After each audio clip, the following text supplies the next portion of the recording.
I'm calling it to order now. And roll call to Mika Vukovic. Are you here? I'm here. All right, Andrew Franklin is here. Motion to approve the agenda. So moved. I'll second that. All in favor on a voice vote. Aye. Motion carries. 2A.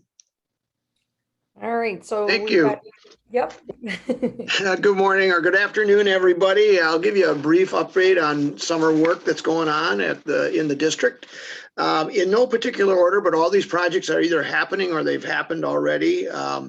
The paving and striping at Parkway is complete and done. It looks great. The lots are all fresh and clean, and the new stripes and parking lot and playgrounds are all set over there. If you drove by, you saw the roof is being started work on yesterday. We're getting the new roof section done on the northeast side of the building that they're working on it as we speak. The paving to start at Glen Hills will start on the 19th. That's next week, Thursday, for repairing the back walk that heads up to the upper deck. And then striping will start on Monday, the 23rd. So that's the best we could do given summer school and all the other conflicts that we had with the building. The new chairs for the commons have been ordered. Those should be delivered before school starts. Can't read my own writing here. Oh, the deck repair in the back above the loading dock has started. They've removed all the old metal and the roof sections there. We've had multiple contractors out and getting them ready to go. So that is in process. So things are moving along. So that's what's happening right now. That pretty much brings you up to speed on all the projects that we've planned for the summer. I feel good that they'll all get done. You've been keeping busy. Yep, it's been a busy summer. I've got a great crew, and they've been working well. So things are good, and the buildings are coming along well too. We've had a lot of changes, but it's all for the good. I think you'll when you go walk through the buildings, you're going to see a really fresh look this fall again when the kids come back. Well, there's no right time to ask, but I'm going to. I mean, not the agenda, but what happened with Good Hope? You said it was out. It's still out, Andy. And you can't get through to We Energies. You go to their website. Yeah. And you put in the address and it says already reported, but it doesn't give you any details. It tells you to call a number. You call the number, you get a recording that tells you to go to the website. So that was as of probably 2:30, 3 o'clock. I just tried this afternoon again, and you get the same thing. So as far as I can tell, they're still out. I'll give you an update because I get the update from the council. All of the 4th district is still pretty much out, which is including Good Hope. You probably won't get, from what they're understanding, you won't get any power until Saturday. Some people are getting their power back, but you probably won't get it back until Saturday. Saturday, really? Saturday, yeah. I know Cheryl's she's very worried about, she's lost business and everything else. So sure. It's tough. It's tough on her. So right now there's, in Glendale, there's 1,892 households that are without power right now.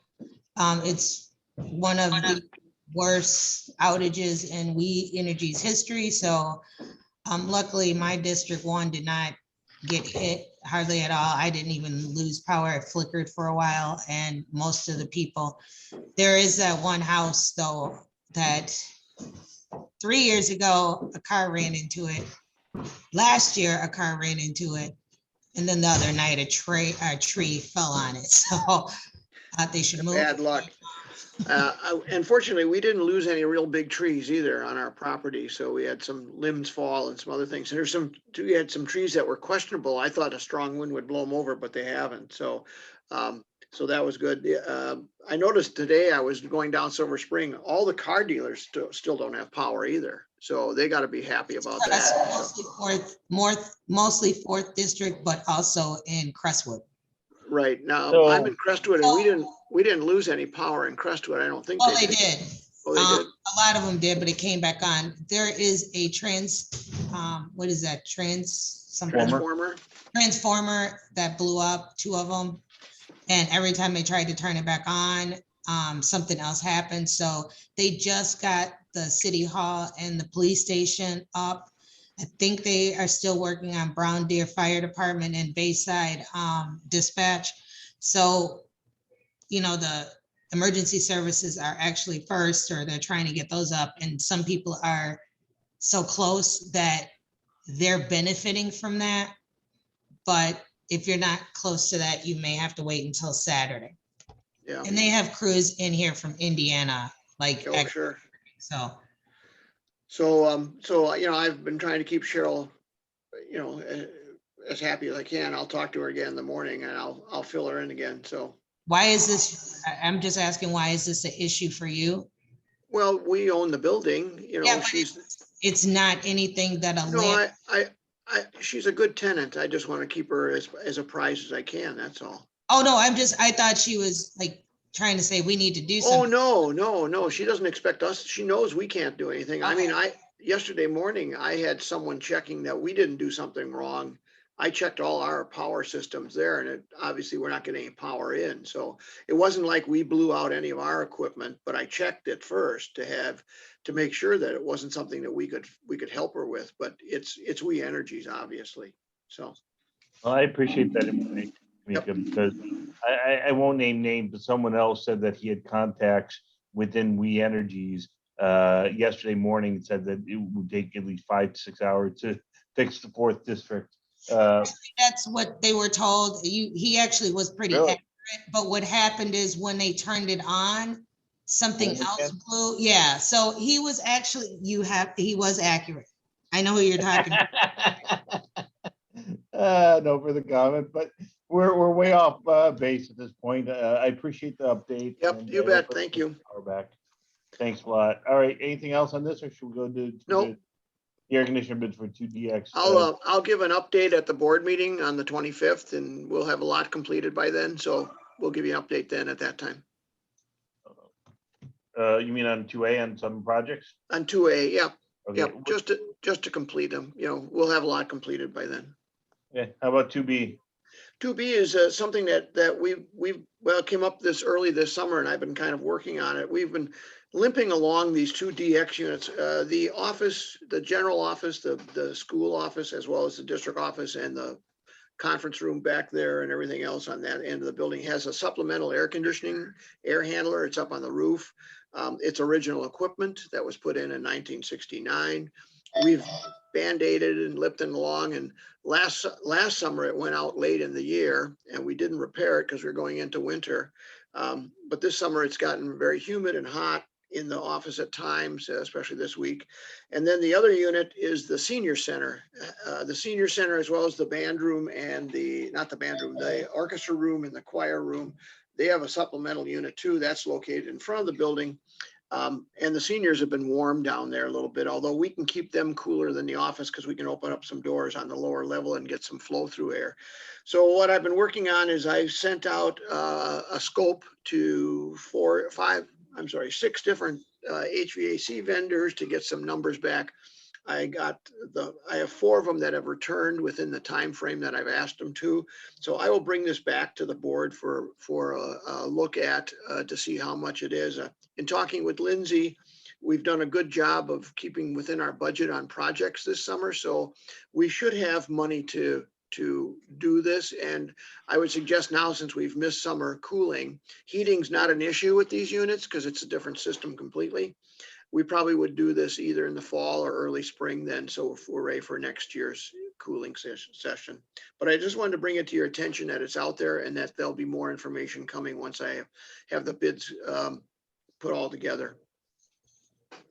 That's about all I have on that, Andy. All right. Anyone else? Okay. Item number C. So I could start on this and then Please. Jim, if you want to chime in. So during the curriculum meeting, we started to talk about clubs and sports for the fall. We obviously decided that this is an item that needs to come to the full board for discussion. So that'll be on the agenda later this month. But during that discussion, we talked about facility use and Nicolet's facility use. Obviously, because last year, none of those activities or things are going on. So it was kind of a moot point. So you'll see in your board packets, we just threw in there some of the activities that were scheduled over the summer. And then if you look, it's pretty much just Nicolay Rec at this point for fall. But one of the things that we brought up at curriculum was, in general, we'll have to come up with some guidelines around expectations that we have for internal or external clubs that are using our space this year around mitigation strategies. So they'd have to sign off on, everybody's going to wear a mask, we're going to be socially distanced.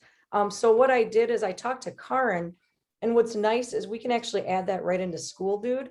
So if somebody's requesting to use the facilities, we can add some extra language. And this is just really a draft, but what I talked to Karen about today was, like, we could have a checkbox that says, we have communicated to students and families that masks must be worn at all times when indoors.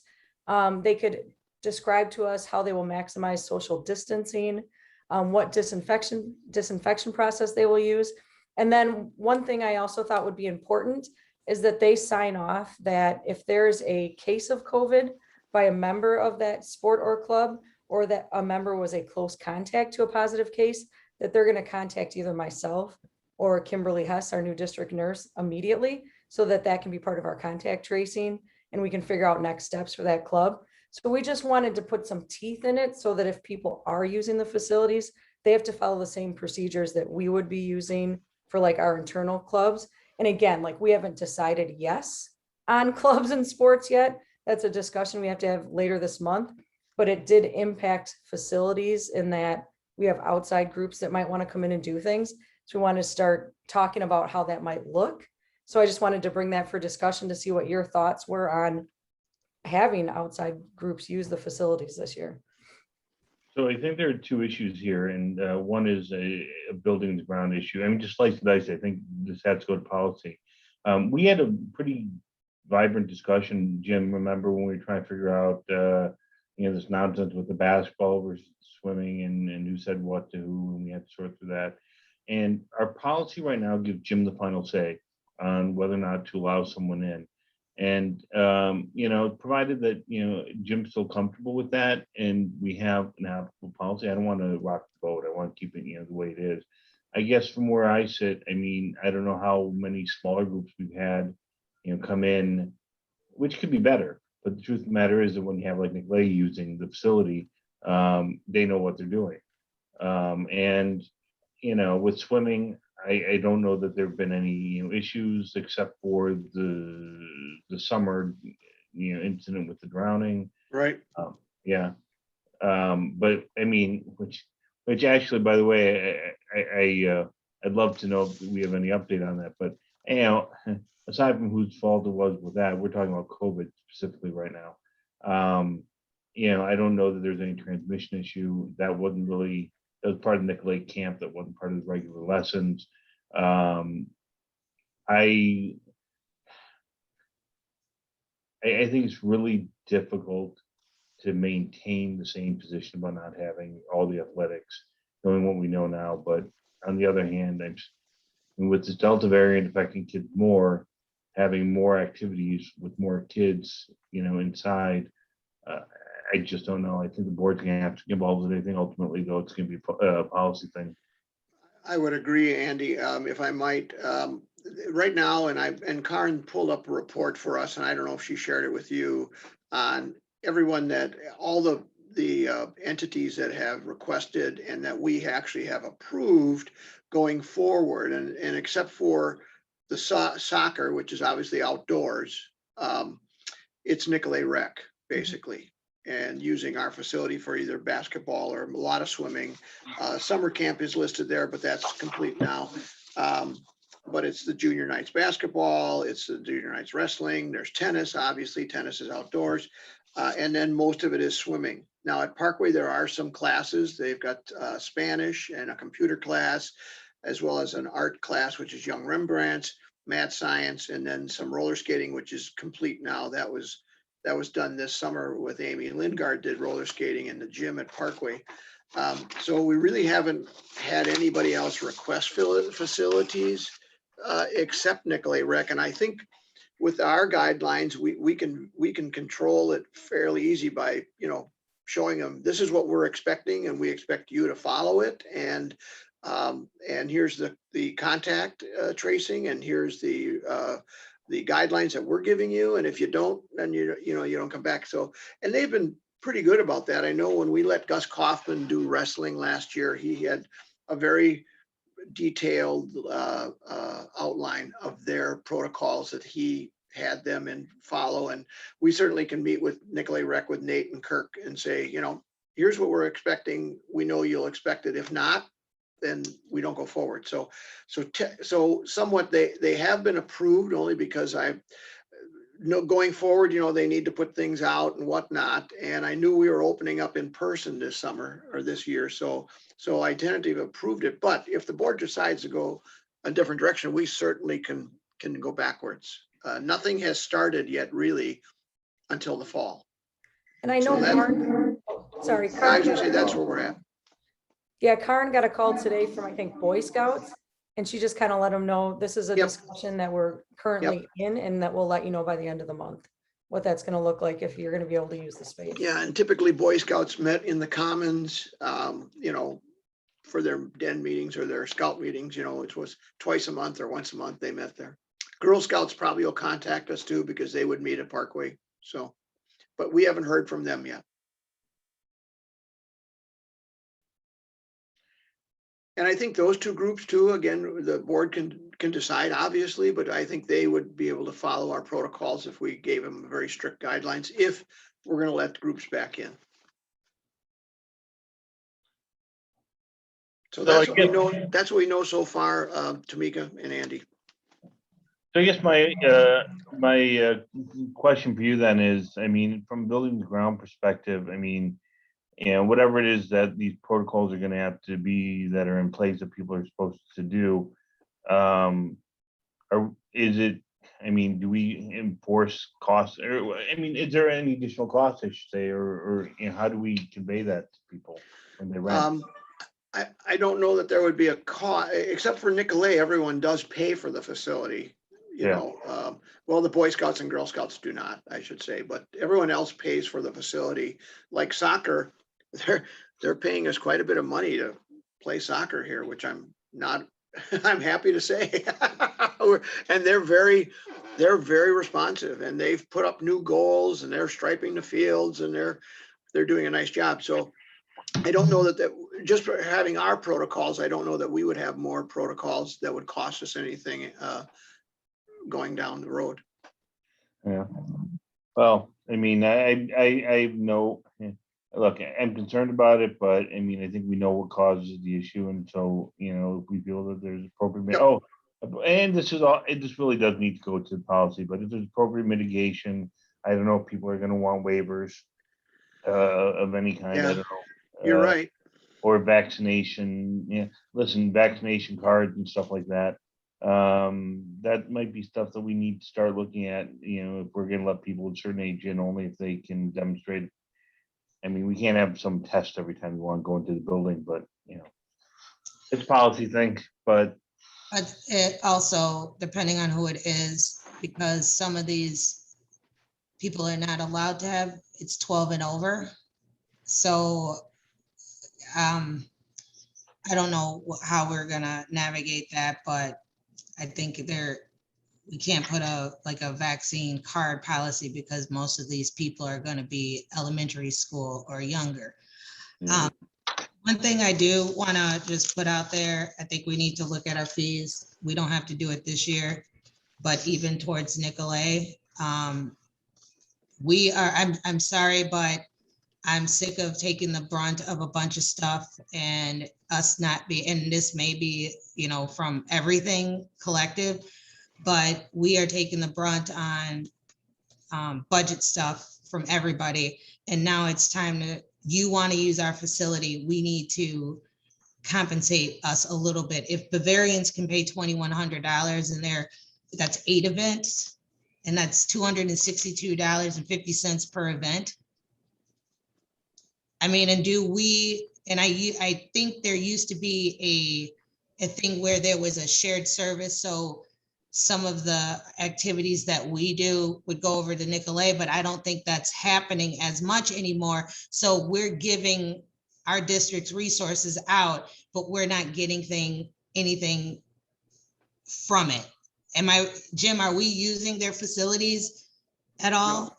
No, we don't use Nicolay facilities for So do you see anything. where I'm coming from? I know this is a rec and I know this is a rec and it's for Glendale, but Nicolay gets some of the money for it. You know, Right. you pay your fees. Where do we get any fees from Nicolay Rec? Well, no, we get a very small stipend from them for the pool, because they use the pool a lot. Allison and Do Lindsay. you understand what I'm saying? I know exactly what you're saying. And Allison and Lindsay and I have started that conversation. We had a meeting with Nate last week, and we kind of showed him some of the real cost of running the pool for a year. And, one of their answers always comes back, well, these are your kids. Well, I understand, but they're also Nicolay kids. They're going to go to Nicolay too. And I understand that. Community, and they're doing everything they can to save money for their district. We need to Right. do the same thing for our district. So I think it's a bigger conversation. It should probably happen later fall, early winter. We start the ball again before summer school gets into the mix. And I think we're on that page, right, Allison, if I might? Absolutely. We actually talked to them about meeting, was it December, January? To Right, start correct. talking about that for next summer and start talking about that use of the building. Because like you said, for that summer program, we've actually talked about bringing that internal, potentially, because they're charging families to have, and we understand after summer school, parents want a place for kids to be, but we could probably do a really good job with summer school teachers or staff doing some really good activities with kids and bringing that internal versus having them use the facility and then the pool costs and all of that. So yeah, we've definitely started that And conversation. we can get the revenue from it. That's all I'm saying. Yep. We used to have a Glendale Department of Agree. Recreation, and Jim remembers. Andy, you were a kid then. You were a kid. I worked for the Glendale Rec Department because I lifeguarded at both Nicolay and at Glen Hills. Yep. And by the way, I mean, that was run through, the lifeguarding was run through Glendale, through here. Right. And so there've been, a couple of variations in form, but the truth of the matter is that, we should take charge of it. Why, And we may not even have to take charge of it. It's just that we need compensation for it, the wear and tear. If we close down our pool and just let it sit there, we have minimal, yes, we still would have some maintenance, but it'd be minimal.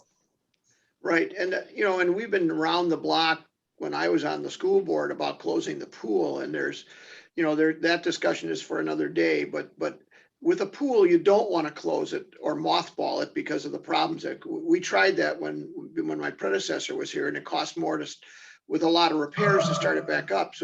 But I agree with you, Tamika. I think that there certainly is some equitable compensation that could happen to our district, and I'm not saying that we take advantage of Nicolay, but I think we should share with Nicolay.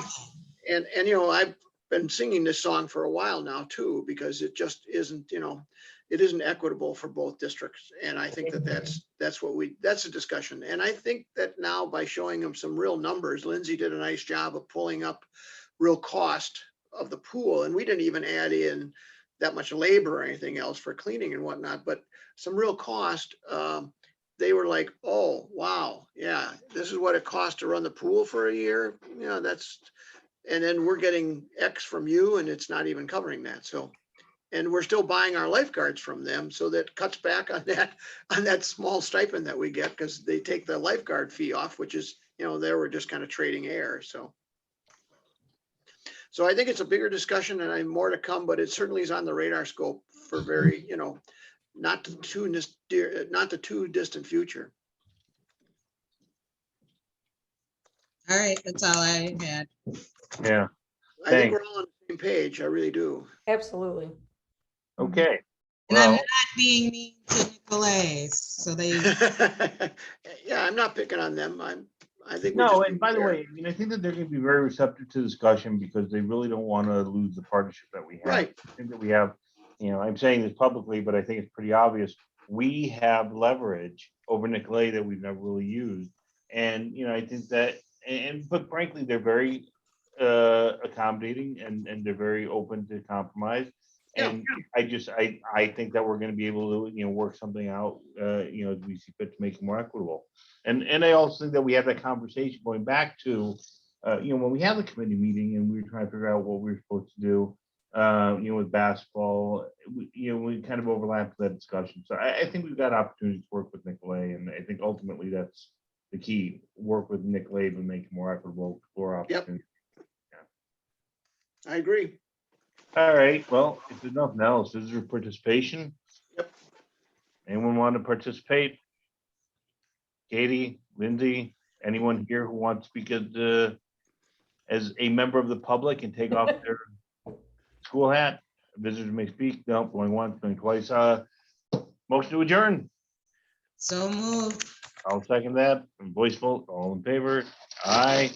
The motion is adjourned. I hope everyone gets dry. I hope everyone gets power. Like I said, in the hood of Glendale, we're all good. So I We're don't know. good. My power blinked for an hour and then it went about a half hour and then it came back on in Crestwood. So I was lucky.